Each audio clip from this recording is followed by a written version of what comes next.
Olá, bem-vindos à Igreja no Mundo Magazine, o programa da Fundação AIS aqui na sua televisão. Sou o Paulo White e ao longo dos próximos 50 minutos vamos focar a nossa atenção na vida da Igreja Católica, especialmente em relação aos cristãos perseguidos, à Igreja que sofre. Lal Mohamed tinha apenas 9 anos quando colocaram uma metralhadora nas mãos. Sequestrado por os jihadistas do autoproclamado Estado Islâmico na província de Khorasan, no Afeganistão, Lal Mohamed foi um soldado do Califado. Tinha apenas 9 anos. Na verdade, foi apenas e infelizmente mais uma criança soldado. Ele agora tem 12 anos e vai contar-nos a sua história. Lágrimas e sorrisos lado a lado, dor e alegria, morte e esperança, isto é, a Fundação AIS. Todas as semanas, sempre a esta hora, sintonize connosco, sintonize com a ajuda à Igreja que sofre.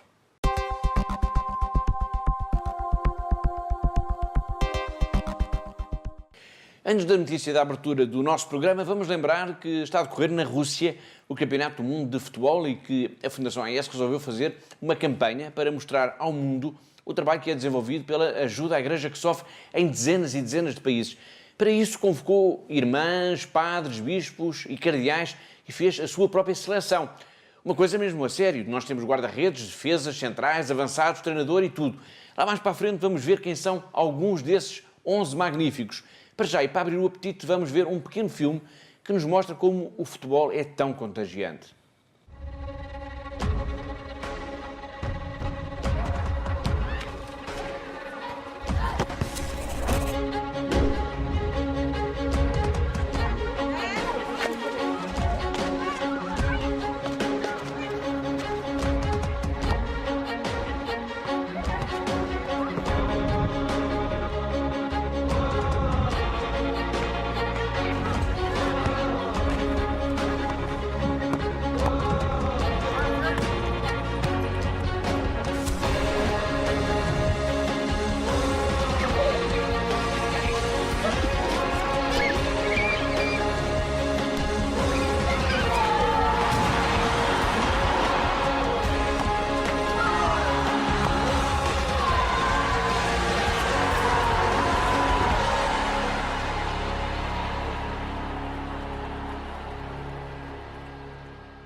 Depois deste vibrante vídeo, vamos então à primeira notícia do programa de hoje, que nos vai levar até ao Vaticano, ao encontro do Papa Francisco, que denunciou, uma vez mais, o perigo do desaparecimento da presença cristã no Médio Oriente, que é o mesmo que dizer, Catarina, do Iraque, da Síria, da Terra Santa. Sim, Paulo, de facto o Santo Padre tem falado recorrentemente sobre esta situação, tem denunciado esta situação dos cristãos no Médio Oriente e alerta que por causa desta perseguição há de facto um risco cada vez mais forte da erradicação desta comunidade em regiões bíblicas.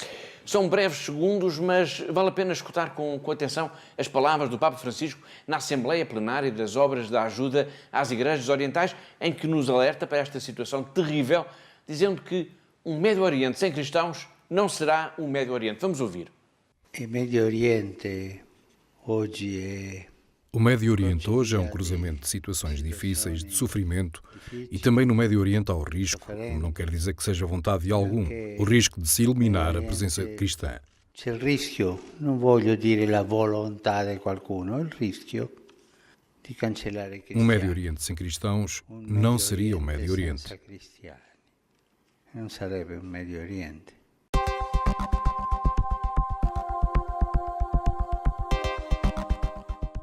Nesta breve intervenção na Assembleia Plenária das Obras da Ajuda às Igrejas Orientais, o Santo Padre afirmou ainda que o Médio Oriente é hoje em dia uma região que sofre e que chora perante a quase indiferença dos países mais poderosos do mundo. Essas palavras do Papa vêm reforçar as conclusões do último relatório da Fundação AIS sobre a perseguição aos cristãos no mundo, que foi apresentado em Lisboa em outubro do ano passado. No programa de hoje vamos dar eco a um outro relatório, conhecido na semana passada, do Pew Research Center, em Washington. Mas antes disso vamos recordar aos nossos telespectadores as principais conclusões do trabalho do relatório produzido pela Fundação AIS. Bom, Paulo, esse relatório, que é intitulado Perseguidos e Esquecidos, compreende o período, é analisado o período entre agosto de 2015 e julho de 2017 e, Paulo, podemos dizer que, de facto, as conclusões são taxativas. Nunca como hoje se verificou uma perseguição tão violenta contra um grupo religioso, os cristãos, neste caso, como atualmente. Este relatório fala apenas da perseguição aos cristãos no mundo. Mas há algum momento é referido que há o risco de eliminação da presença cristã, por exemplo, em terras do Médio Oriente? Sim, Paulo, de facto não é só referido esse risco, não é? Neste mesmo relatório, que como é sublinhado depois até nas principais conclusões deste mesmo documento. Este relatório da AIS diz mesmo que em muitos lugares é a própria sobrevivência do cristianismo que está em causa. Portanto, no Iraque, e podemos, por exemplo, ler, Paulo, que o êxodo dos cristãos é tão grave que esta é uma das igrejas mais antigas do mundo que está em vias de desaparecer no prazo de 3 anos. Portanto, isto são de facto palavras muito fortes. E o mesmo se passa na Síria. E a derrota do autoproclamado Estado Islâmico, dos jihadistas, do ISIS e de outros grupos que atuam, porque infelizmente não é só este grupo que atua nesta zona, constitui, e isto lê-se também neste relatório da AIS, que é a última esperança para que os cristãos possam sobreviver e que possam deixar de estar tão ameaçados a esta perseguição. A estatística permite olhar para as coisas com uma grande frieza. A Catarina lembrou-nos mesmo agora que o relatório da Fundação AIS sobre a perseguição aos cristãos denunciava o risco iminente do desaparecimento da presença cristã em terras do Médio Oriente. Um alerta que agora foi também verbalizado pelo Papa Francisco. Um dado estatístico apenas, digo apenas isto. Na Terra Santa, por exemplo, há 70 anos, os cristãos eram cerca de 85% da população. Hoje são apenas 12%. Como disse há pouco, foi tornado público nos últimos dias um outro relatório sobre a repressão religiosa no mundo, produzido pelo Pew Research Center, que é uma organização sediada em Washington, nos Estados Unidos. Este documento aborda a questão da repressão religiosa no ano de 2016. 2016 foi o ano que já recolheu toda a informação relevante, comparando esses dados com os do ano anterior, 2015. E as conclusões apontam também para um aumento da repressão, Catarina, para a comunidade cristã. Precisamente, Paulo. Portanto, este estudo, que faz uma comparação direta com o ano de 2015, e de facto há um número crescente de países e organizações que têm reprimido cada vez mais a prática religiosa das populações e dos vários grupos religiosos existentes em cada país, impondo restrições, atacando minorias, atacando os grupos religiosos. E neste relatório diz mesmo que o assédio aumentou contra os fiéis de todas as religiões, mas com destaque para os cristãos que de facto foram hostilizados em 144 países, em comparação com 128 países em 2015, Paulo. Ao longo de 138 páginas, o Pew Research Center analisou e classificou 198 países e territórios sob as restrições governamentais e episódios de hostilidade social relacionados com a prática religiosa. E alguns destes países foram colocados, digamos assim, na lista negra. Sim, Paulo, de facto, e a começar temos a China, que foi um dos países onde se registrou, de facto, uma maior restrição da liberdade religiosa, desta liberdade de culto, e segundo este estudo, segue-se os países como o Irão, a Indonésia, Rússia e Egito. Entre os países que são destacados, e pelos piores motivos, Paulo, podemos ainda dizer que a Birmânia, portanto, Myanmar, essencialmente por causa desta campanha governamental que temos estado a assistir contra a minoria muçulmana dos Rohingya. Também na Índia, onde os nacionalistas hindus também têm provocado e têm mostrado uma maior intolerância para com os movimentos, com outras comunidades, não só os cristãos, mas também os muçulmanos e outras minorias. E depois, além destes países, ainda é referido a Nigéria, o Bangladesh, o Nepal, o Sri Lanka e as Filipinas.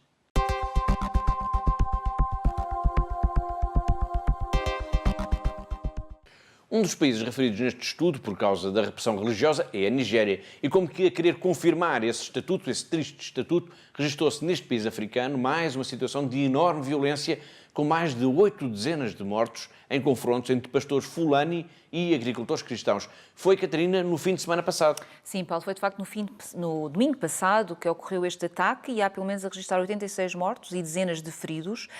O ataque ocorreu na região, no estado de Plateau, que é, portanto, na região centro deste país, e além das vítimas há também a registrar várias dezenas de casas que foram destruídas e incendiadas.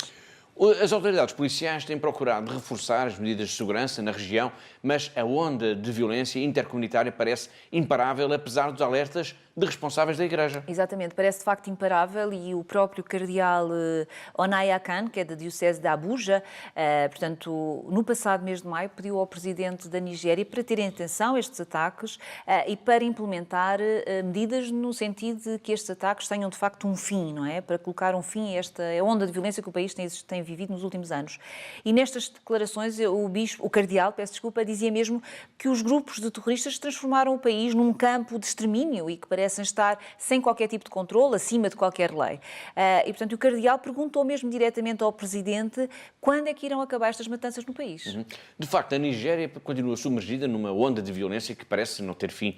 Para percebermos melhor o que se está a passar neste país africano, vamos agora rever as declarações do padre Jude-Marie Ezegbo, que aos nossos colegas do Rome Report nos vai explicar como é tão preocupante a ameaça islamita, a ameaça terrorista do Boko Haram e também a ameaça dos pastores Fulani. A Nigéria encurralou o Boko Haram, mas a ameaça está longe de desaparecer num país que tem sofrido ataques indiscriminados pelo grupo terrorista desde 2009, muito mais do que os que fazem manchete. A atividade jihadista provocou 1.700.000 deslocados, internos e refugiados que vivem em campos como este em países como o Chad, o Níger, os Camarões e que também sofreram ataques por parte de radicais. Os cristãos são o alvo deste grupo. Em 2014, raptaram 270 estudantes de uma escola de Chibok. No início deste ano, fizeram o mesmo noutra escola, raptando 113 meninas. Libertaram todas menos uma, porque era a única cristã. O padre Jude-Marie é um padre nigeriano que estuda em Roma há 3 anos. Ele diz que, apesar das ameaças, os cristãos resistem. Ainda não acabou.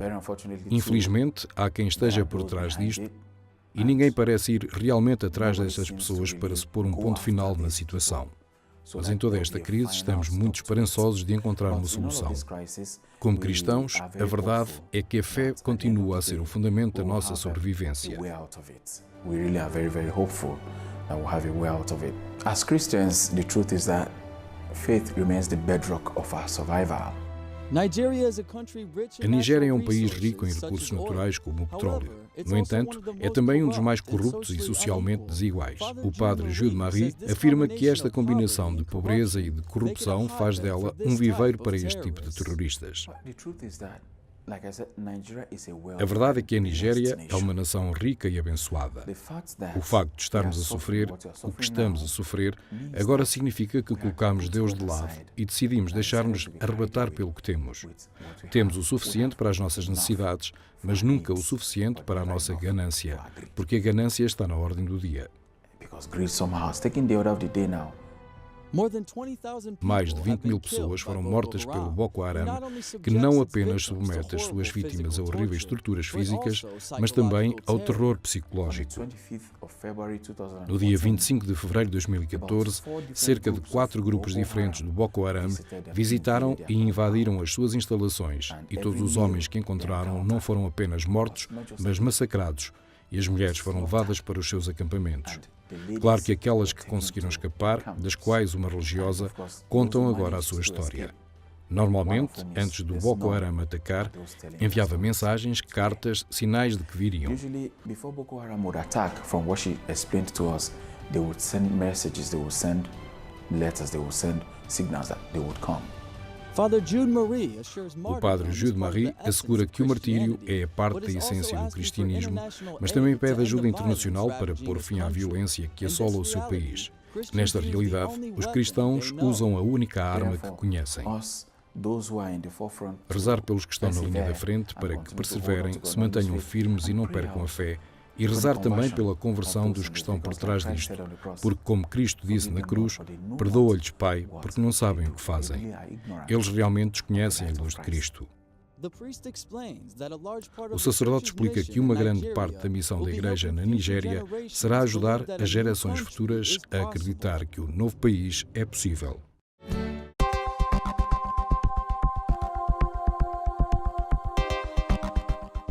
Outro país onde a comunidade cristã tem vivido também dias de sobressalto é a Indonésia. Na semana passada, um tribunal condenou à morte um extremista islâmico por ter ordenado atentados contra a igreja em Surabaya, no passado mês de maio, ataques reivindicados pelo autoproclamado Estado Islâmico. Sim, Paulo, de facto o tribunal considerou Aman Abdurrahman culpado de ter instigado estes atos de violência, que se juntaram também a atentados que se verificaram já em 2016 e condenaram à pena de morte. E este homem, Aman, é considerado como que o líder do autoproclamado Estado Islâmico na Indonésia. Um dos atentados de que Amman foi o autor moral ocorreu em maio, quando elementos de uma mesma família, incluindo duas meninas de 9 e de 12 anos, atacaram igrejas e uma esquadra na polícia em Surabaya, na ilha de Java, matando pelo menos 13 pessoas e ferindo mais de 4 dezenas de cristãos.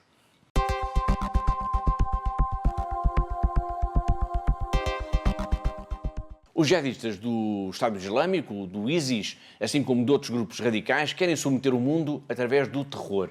No verão de 2014, eles conquistaram mesmo vastas regiões no Iraque e na Síria, expulsando milhares de cristãos, de yazidis e membros de outras minorias religiosas. Mas o ISIS está presente também noutros países. Acabámos de falar na Indonésia, mas todos devem estar lembrados, por exemplo, também do violento ataque em Marawi, nas Filipinas, no ano passado, ou dos atentados ocorridos nos últimos tempos na Nigéria, no Paquistão, no Egito, no Mali, em Moçambique.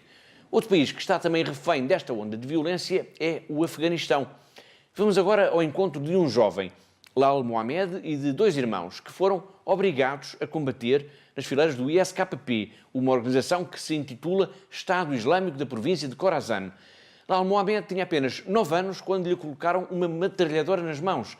Lal Mohamed foi um soldado do califado. Na verdade, foi apenas, e infelizmente, uma criança soldado. Um trabalho dos nossos colegas da Voice of America. Eu tinha 9 anos quando estava com eles. Agora tenho 12. Eles mostravam-nos vídeos para aprendermos a combater e a ser bombistas suicidas. Durante quase 2 anos, Al Mohamed e o irmão Bakht e Ali viveram e treinaram com o autoproclamado Estado Islâmico da província de Khorasan, no Afeganistão.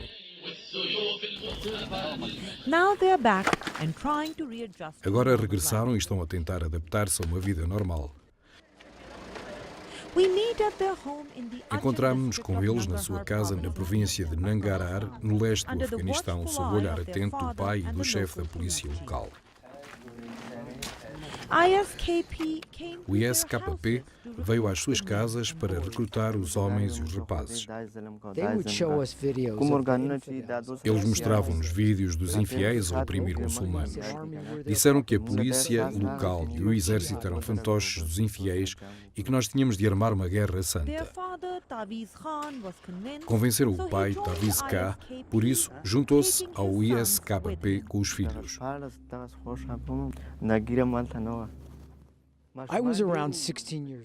Eu tinha cerca de 16 anos. Na altura não tinha barba. Havia muitos miúdos. Costumavam dizer aos miúdos que se eles se fizerem explodir, os seus problemas acabavam e eles iam direitos para o paraíso.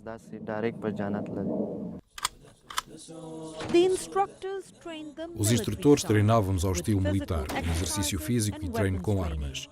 Ensinavam-nos a disparar pistolas, espingardas automáticas 847, bombas e lança-mísseis de rocket. O principal objetivo era torná-los bombistas suicidas. Acabaram por levar o irmão mais novo para combater. Os combatentes do Daesh disseram-me que íamos combater e que ficaríamos na retaguarda, a abrir fogo da nossa posição, avançar e fazer-nos explodir.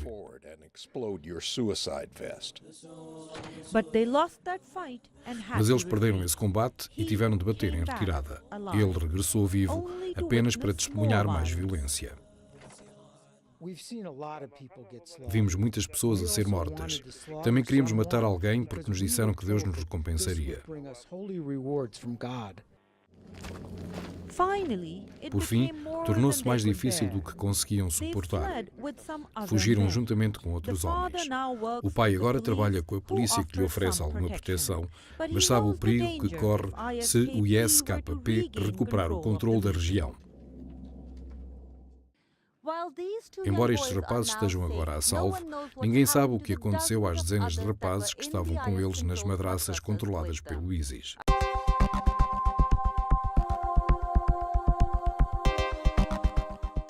Outro país onde os cristãos atravessam tempos muito difíceis é a República Centro-Africana. E este é também um país que está no centro das preocupações do Papa Francisco. Sinal disso foi a divulgação, na semana passada, da carta que o Santo Padre enviou ao Bispo Auxiliar de Bangassou, Dom Jesus Ruiz Molina. A carta foi enviada a 25 de maio, mas só agora foi conhecida e diz bem de como o Papa acompanha todos os dias, Catarina, o que se passa neste país. Exatamente, Paulo. De facto, o Papa diz nesta carta que sentir-se muito comovido perante as duras provações, e estou a ler o documento do Papa, que tantos irmãos e irmãs devem enfrentar nestas terras devido à perseguição e às injustiças sem fim, aos sofrimentos e às incompreensões que os afligem, devido aos seus esforços por tentar defender a dignidade e aliviar a dor de muitas pessoas, indiferente da pertença religiosa.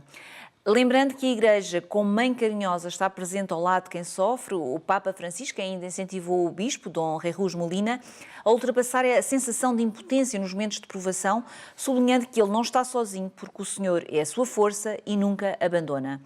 Nesta mesma missiva, Paulo, o Papa Francisco ainda assegura que reza por Dom Jesus Ruiz Molina, assim como pelo seu Bispo diocesano, Dom Juan Jorge Aguirre, e por todo o povo de Deus que peregrina nesta nação. A situação humanitária na República Centro-Africana tem piorado nos últimos meses. O país está mergulhado desde há vários anos em confrontos violentos entre grupos extremistas muçulmanos, os Seleka, e grupos de autodefesa, os Anti-Balaka. Só no passado mês de maio, pelo menos 70 pessoas morreram na capital Bangui. O padre Xavier Arnaud Fagba contou à Fundação AES um dos mais graves episódios de violência ocorridos neste país.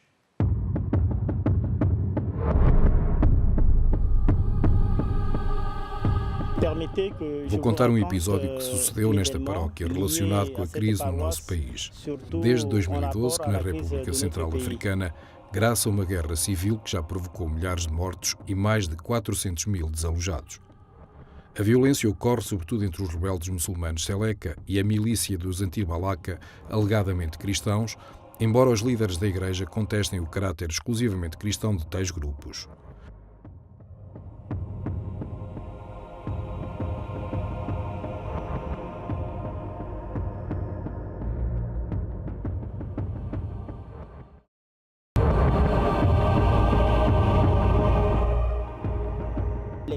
Suspeita-se que no dia 2 de dezembro a milícia Anti-Balaka tenha morto 12 pessoas e ferido outras 30 num ataque à secção maioritariamente muçulmana da localidade de Wali. A resposta da comunidade cristã aos muçulmanos foi mais do que inesperada. A comunidade local cristã levantou-se e convidou os nossos irmãos muçulmanos a virem para aqui. O sítio mais seguro era a nossa igreja. Nós acolhemos-los durante 3 meses. Eram 1000 muçulmanos. Os próprios cristãos traziam comida e água e os muçulmanos limpavam a igreja antes da celebração da missa. Isto indignou algumas pessoas que tinham vindo de longe porque os queriam atacar e matar. Dispararam contra o edifício enquanto estávamos lá dentro. Esta é a porta estragada. E aqui podem ver-se alguns vestígios. Aqui o vestígio de uma bala.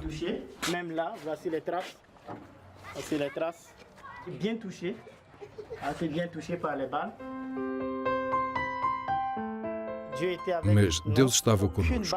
Nenhuma bala penetrou a parede. Estávamos protegidos.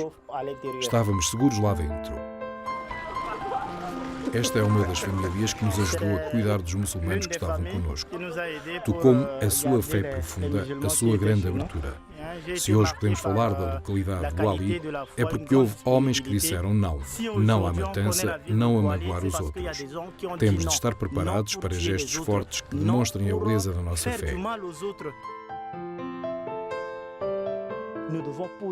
Cristo morreu na cruz pelos cristãos e pelos muçulmanos. Cristãos ou não, temos de descobrir a imagem de Deus no outro. E também temos de proteger o outro como Deus nos protege e cuida de nós. E nós devemos aussi le protéger comme Dieu veille sur nous, comme Dieu nous protège.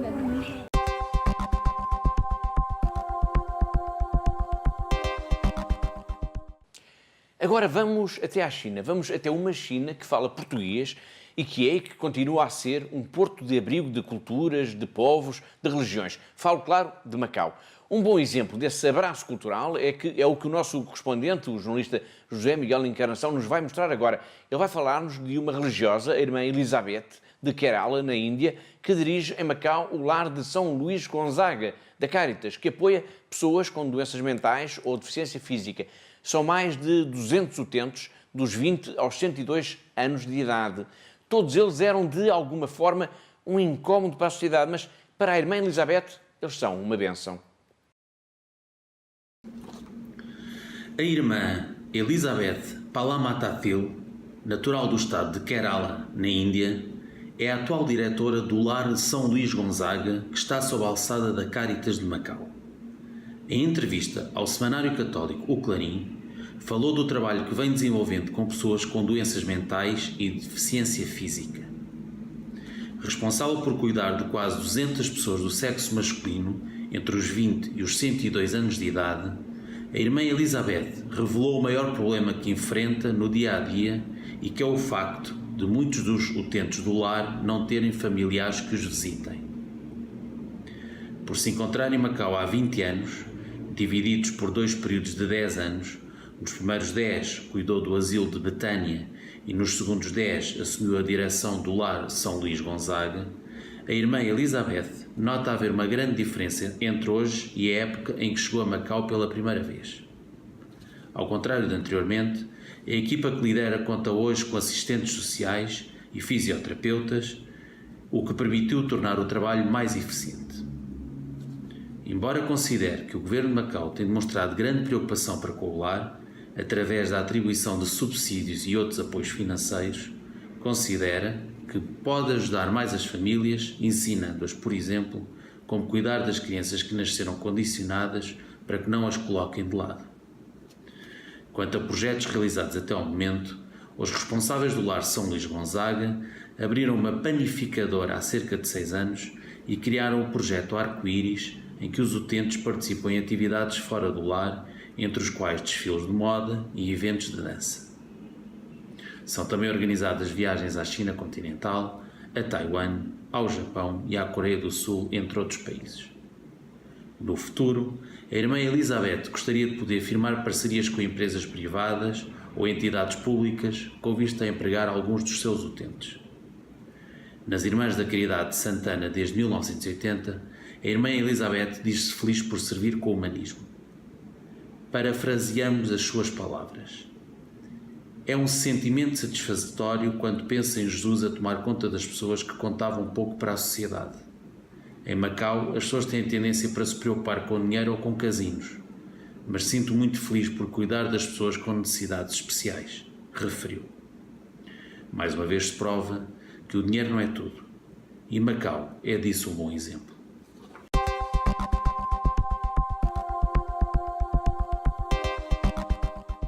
Agora vamos até à Venezuela, pois a campanha de que falámos aqui na semana passada, Uma Panela Cheia, está a ter um enorme impacto junto dos nossos benfeitores e amigos, muito provavelmente também por causa da enorme comunidade portuguesa ou luso-descendente que vive neste país sul-americano. Na verdade, cresce de dia para dia o número de pessoas atingidas pela fome neste país. Este vai ser, aliás, o tema da história da semana que a Pilar Rocha nos vai contar daqui a nada. Mas antes disso, eu gostaria de voltar a dar aos nossos telespectadores exemplos concretos da situação angustiante, é a expressão, em que se encontram os venezuelanos e porque é tão urgente e importante a ajuda que a Igreja está a dar, porque é tão urgente e importante esta campanha da Fundação AIS. Vamos a números. Segundo o último relatório da Caritas da Venezuela, a inflação alimentar superou os 1.300% em 2017. O que é que isto significa, Catarina? Bom, Paulo, significa o caos absoluto no dia-a-dia, significa a pobreza e a miséria. E, por exemplo, um cabaz básico para sustentar uma família custa o equivalente a 50 salários mínimos. Portanto, é assustador, Paulo, e vou dar aqui alguns exemplos para nós percebermos exatamente a dimensão deste problema que se está a passar na Venezuela. Por exemplo, 1 quilo de frango custa 1,5 milhão de bolívares. Portanto, o que significa que um venezuelano tem que trabalhar cerca de 6 semanas para conseguir um frango no supermercado, quando existe frango no supermercado para comprar, claro. Depois, por exemplo, 1 quilo de arroz custam 600 mil bolívares. 2 rolos de papel higiênico, 500 mil bolívares. Uma simples garrafa de água custa 200 mil bolívares. Portanto, a inflação é de tal ordem que os preços tornaram-se incomportáveis para todos os venezuelanos e, por isso, cada venezuelano precisa de trabalhar várias semanas para conseguir comprar alguma coisa. Por exemplo, para comprar o tal quilo de arroz ou quilo de açúcar, precisa trabalhar entre 2 semanas a 2 semanas e meia, Paulo. Depois, para comprar, por exemplo, uma dúzia de ovos, precisa trabalhar 2 meses e meio. E para levar, por exemplo, apenas 1 litro de leite para casa, precisa trabalhar 1 mês e meio, Paulo. Nós vamos insistir muito por aqui nas próximas semanas, nesta campanha, pois é muito, muito urgente ajudarmos a Igreja da Venezuela, ajudarmos o povo venezuelano a ultrapassar esta crise terrível em que o país está mergulhado. Há fome na Venezuela. Catarina, como é que os portugueses, quem nos está neste momento a ver nesta campanha, pode ajudar a Fundação AES nesta urgência? Paulo, como esta campanha, como já o Paulo disse aqui, é de facto uma campanha com muita urgência, o que eu peço a quem nos está a ver lá em casa é de facto que entre em contacto connosco o mais breve possível, através dos nossos telefones, através do nosso site, para vir e para nos pedirem mais informações sobre esta situação. Como o Paulo disse, portanto, há de facto pessoas com fome na Venezuela e por isso não podemos esperar mais tempo. Temos que de facto dar esta ajuda urgente e extremamente necessária neste momento para a Venezuela, para tentar colmatar esta fome, esta miséria que existe atualmente na Venezuela. Portanto, a Igreja da Venezuela lançou-nos um pedido de SOS, da emergência absoluta, e portanto nós não podemos ficar indiferentes e por isso peço a quem está a ver-nos lá em casa, de facto, para entrar em contato connosco o mais breve possível, para poder também ajudar o mais breve possível esta Igreja. Obrigado, Catarina. Antes da história da semana, que a Pilar Rocha nos vai contar e que será também sobre a Venezuela, vamos agora ao encontro do Bispo de São Cristóbal, do Padre José Canha Pérez e também do Bispo de Cúcuta, na Colômbia. Da Colômbia, mas nós não estamos a falar na Venezuela, pois é que o problema é que o drama da fome, do desemprego, das prateleiras vazias nos supermercados e nas farmácias tem obrigado milhares e milhares de venezuelanos a cruzar a fronteira para a Colômbia. E na Colômbia, quem é que tem acolhido estes milhares de venezuelanos em desespero? A Igreja, claro.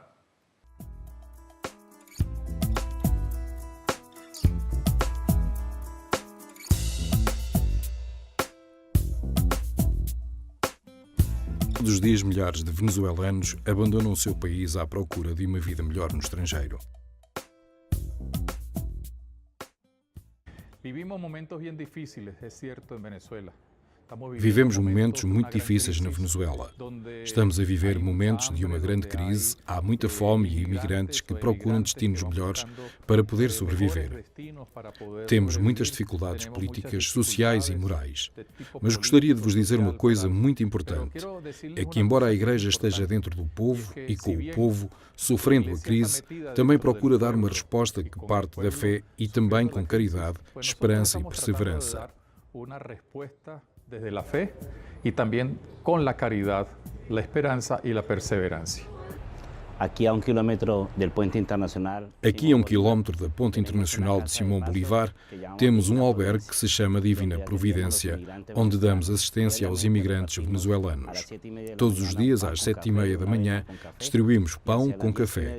E às 10h30 na Colômbia, que corresponde às 11h30 na Venezuela, distribuímos entre 1.500, 1.700 e até 2.000 almoços aos irmãos venezuelanos.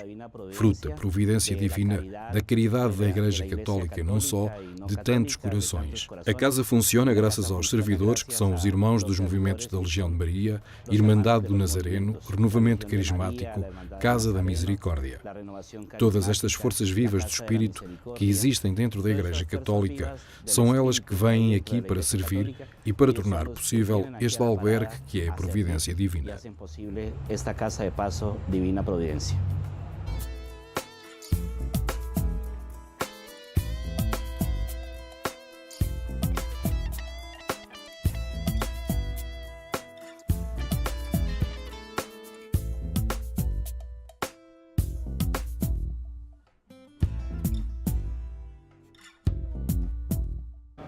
A Igreja está presente na fronteira entre a Colômbia e a Venezuela.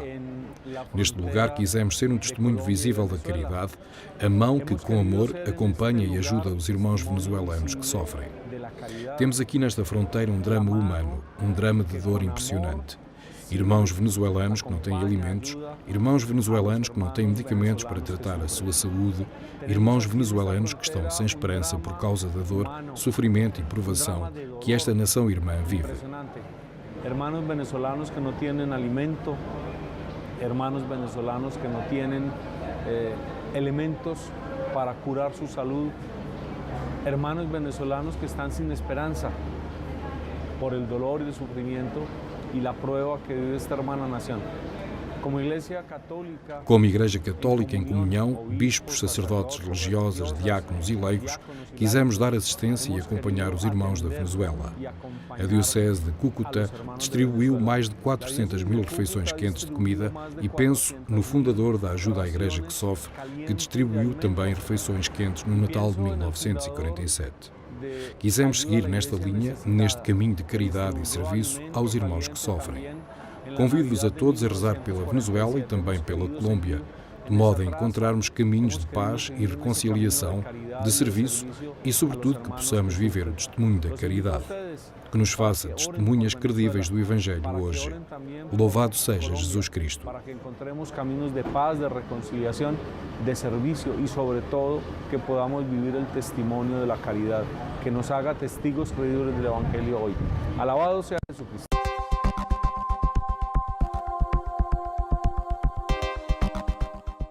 Foi a primeira parte de um trabalho da Fundação AIS na fronteira entre a Venezuela e a Colômbia. Um trabalho do nosso colega Dominique Custra. Na próxima semana iremos assistir à segunda parte desta grande reportagem. Agora sim, vamos à história da semana. Como já aqui dissemos, na Venezuela, milhares de pessoas estão em desespero total e muitos são portugueses. Na Venezuela, a Igreja procura ajudar os mais pobres dos pobres e precisa muito de ajuda. Esta é a história da semana que a Pedro Rocha nos vai contar já de seguida. Na Venezuela, o dinheiro deixou de ter valor. É apenas papel impresso. A inflação destrói todas as economias. O FMI calcula que este ano a inflação possa atingir os 13.000%, um valor absurdo, que diz bem da miséria a que se chegou. Na Venezuela cresce, de dia para dia, o número de pessoas atingidas pela fome, com o país a atravessar provavelmente a crise mais grave da sua história. Tem sido a Igreja, através de diversas estruturas e organizações, a providenciar a ajuda de emergência para as populações mais afetadas. Uma dessas organizações é a Fundação AIS. Juntamente com a Caritas venezuelana, a Ajuda à Igreja que Sofre lançou a campanha Uma Panela Cheia, com o objetivo de alimentar as famílias em situação mais desesperada. Cada panela cheia é uma verdadeira cantina. No conjunto, estas panelas já se traduziram em refeições para cerca de 15.000 pessoas. Mas isso é muito pouco, é quase apenas uma gota d'água no oceano da miséria que se vive na Venezuela. Por isso, a Fundação AIS tem como objetivo duplicar o número de refeições até ao final do corrente ano. Mas mesmo assim não chega. É preciso apoiar o esforço direto que se está a fazer em cada diocese, em cada paróquia, em cada movimento, para que não se morra de fome na Venezuela neste ano de 2018. As televisões mostram uma Venezuela em fúria, com os protestos das populações que encontram as prateleiras vazias dos supermercados e não têm como calar o choro dos seus filhos que pedem comida. Segundo o arcebispo de Caracas, cardeal Jorge Urosa Savino, a situação é muito séria. Estamos a viver, diz, uma tragédia terrível, com o aumento incessante do número de pobres. Mesmo para os que há alguns anos pertenciam à chamada classe média, os dias que correm são de absoluta miséria. Para se compreender a tragédia em que se encontra a Venezuela, refira-se apenas como exemplo que 1 quilo de leite em pó custa mais do que o salário médio mensal, que corresponde a cerca de 3 euros. Um cabaz básico para alimentar uma família custa o equivalente a 50 salários mínimos. Perante este caos absoluto, que fazer? A Fundação AIS é das instituições que, a nível internacional, mais se tem mobilizado em favor do povo venezuelano. Quase todos os dias, a Fundação AIS recebe relatos de sacerdotes, de bispos e de irmãs que são a expressão de um povo de mãos estendidas, de um povo que passa fome e que vê o seu futuro cada vez com maior apreensão. Da Venezuela chega-nos um grito de desespero. Milhares de pessoas, milhares de famílias passam fome, não têm acesso a medicamentos, a nada, estão na indigência absoluta. Pedem-nos ajuda. A Fundação AIS lançou a nível internacional uma campanha de emergência para alimentar as populações mais empobrecidas, os que estão absolutamente de mãos vazias. Na Venezuela vivem milhares de portugueses e de luso-descendentes. Muitos dos que suplicam por um pouco de pão fazem-no na nossa língua. Vamos ajudá-los?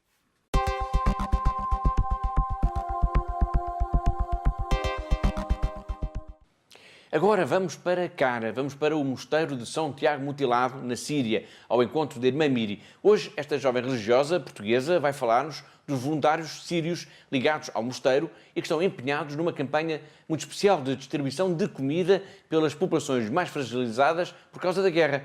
E um dos locais onde esse voluntariado tem ocorrido é na vila de Doma, na região de Gota, perto da capital, Damasco. Só para se perceber a importância deste trabalho, digo apenas isto. A equipa de voluntários do Mosteiro de São Tiago Mutilado foi a única autorizada a entrar em Doma. Comida levada em grandes panelas para outros sítios, nomeadamente Doma. As equipas do mosteiro são as únicas a quem foram permitido entrar nessa região. A vila de Doma, a última que foi libertada pelo exército na região este de Ruta. Lá onde se diz que se passou o ataque químico, que não há confirmação nenhuma. Foi o mosteiro a única organização que teve permissão para lá entrar. E levam lá então a comida quente nas grandes panelas e são sobretudo muçulmanos que trabalham com as equipas do mosteiro, mesmo se são os cristãos que dirigem a maior parte das vezes. E para eles é correr um risco de ir lá para essa região de Duma, que é uma região de duramente islamista. E vê-los que eles vão lá assim a servir, mesmo assim eles fazem isso. E estão orgulhosos de o fazer.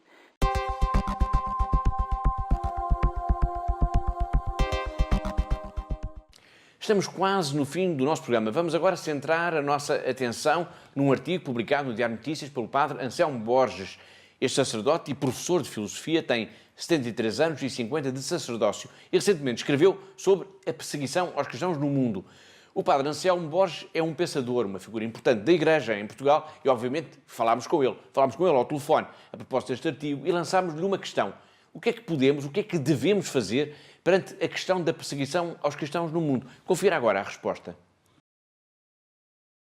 Olhe, em primeiro lugar, dar a conhecer a situação. Dar a conhecer a situação e, olhe, rezar por essa gente, contribuir também materialmente e fazer apelo a que, de facto, os jornais, os telejornais, falem desta situação que é uma situação, repito, dramática e mesmo trágica e que leva à eliminação nos lugares onde o cristianismo primitivo se desenvolveu, faz com que lentamente esses lugares sejam completamente esvaziados da presença dos cristãos. Ora, nós queremos um mundo, de facto, de convivência.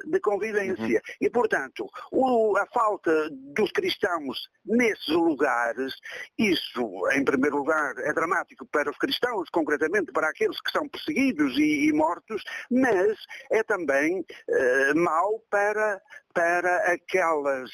aqueles países onde efetivamente a presença dos cristãos contribuía para um diálogo, para uma mundialização desses próprios países.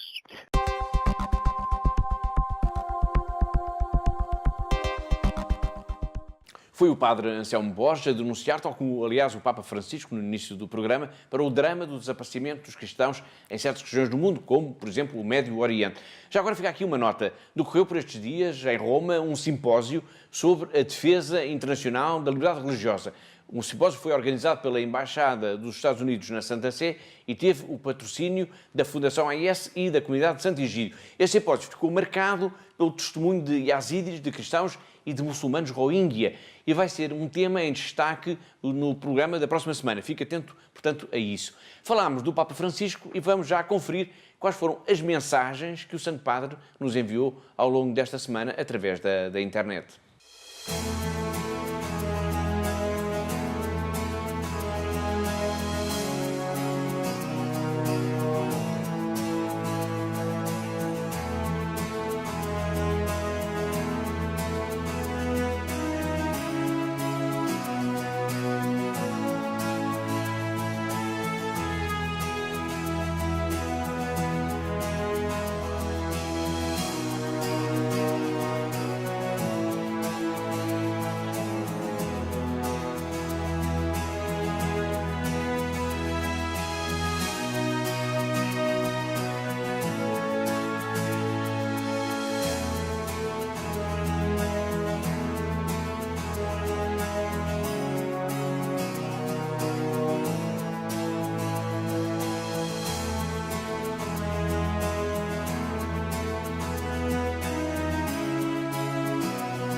Agora é tempo do Bible Challenge, o desafio da Bíblia. Trata-se de uma iniciativa dos nossos amigos do jornal Voz da Verdade, o semanário diocesano do Patriarcado de Lisboa.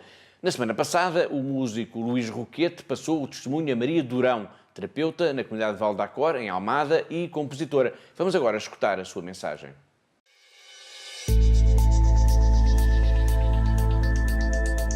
Olá a todos, estou aqui porque fui desafiada pelo Luís Roquete aqui para o Bible Challenge e agradeço-lhe desde já o desafio, que me obrigou também aqui a parar nesta passagem que vou ler.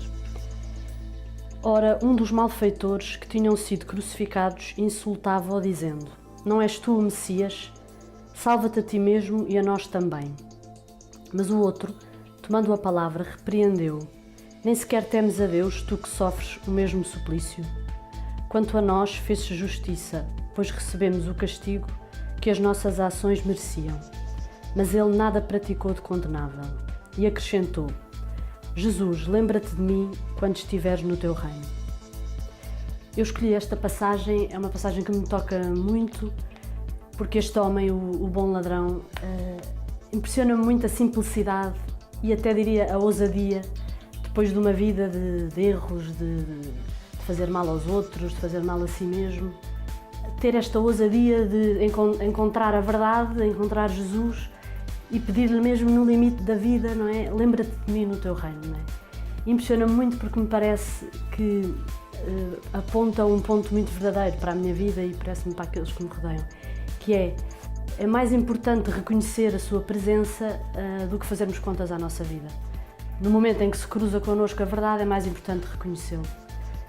E também me impressiona muito porque no meu trabalho do dia-a-dia, como terapeuta no Val da Cor, vejo isto acontecer, quer dizer, vejo vidas de pessoas, vidas de anos e anos em que tudo foi, podíamos dizer, quase lixo, tudo foi mau, tudo foi sofrimento. Pessoas que no fim da vida, às vezes literalmente à beira da morte, têm esta mesma atitude, têm dão este grito, não é? Eu sei que tudo foi mau, mas reconheci-o neste último segundo e peço para ser salvo. Reconhecendo-te, não posso não te querer seguir. E agora gostava de desafiar a Joana Carneiro, maestrina, para também ela testemunhar um bocadinho da sua vida nesta iniciativa.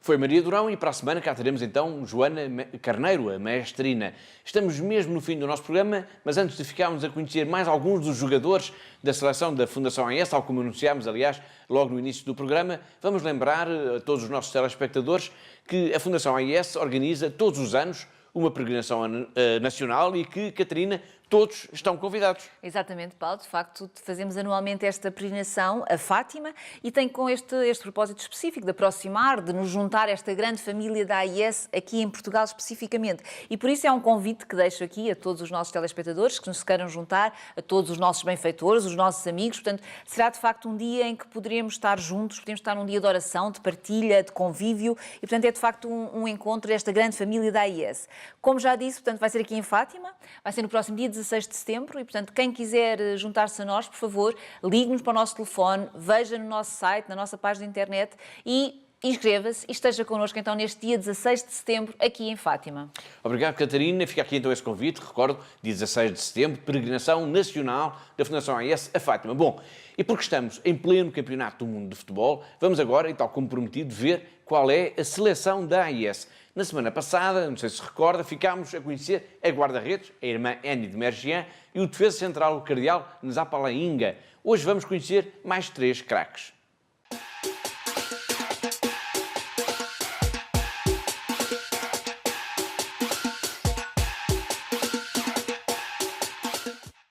O bispo de Maiduguri é um baluarte da fé no norte da Nigéria, onde tem defendido e cuidado do seu rebanho. A sua diocese foi das que mais sofreu com os ataques do Boko Haram.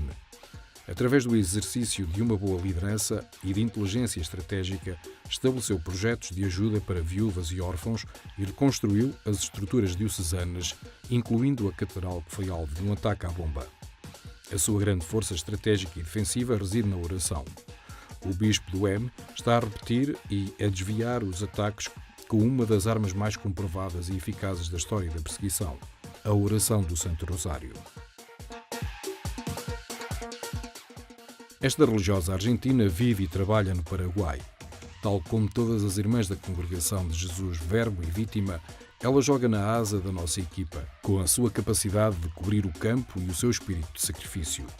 A sua missão leva-a para as periferias do campo, onde, juntamente com as outras irmãs, enfrenta todas as espécies de dificuldades. Preparadas para entrar e preencher todas as lacunas, elas respondem de todas as maneiras possíveis. A cavalo, de automóvel, de trator ou bicicleta, nada consegue impedi-las de chegar aos cantos mais remotos e inóspitos onde mais ninguém consegue chegar. Rápidas e engenhosas, inspiradas pela graça e pela fé, de olho sempre na bola, quer a 4.200 metros de altitude nas montanhas ou a 1.000 km rio abaixo na selva. Tal como todos os jogadores que ocupam esta posição, este sacerdote dominicano é criativo, com uma grande capacidade de jogar em equipa e de fintar os seus rivais. E isso não é fácil num país como o Paquistão, onde os cristãos enfrentam a discriminação e a marginalização. O padre James é um jogador habilidoso com o objetivo de proteger a minoria cristã assediada no país.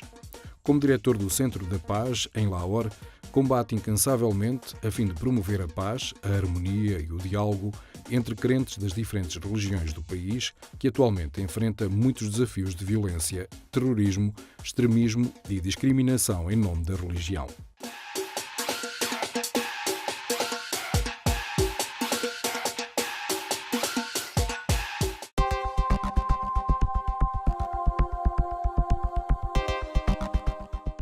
Acabámos de tomar conhecimento de mais 3 dos jogadores da seleção da Fundação AIS, uma seleção presente em mais de 140 países do mundo.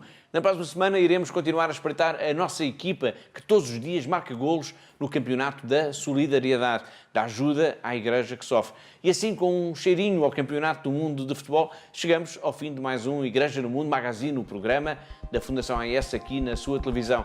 Despeço-me com amizade, em nome de toda a equipa que pensou, que produziu e que levou até si este programa. Até à próxima semana, até ao próximo Igreja no Mundo, se Deus quiser.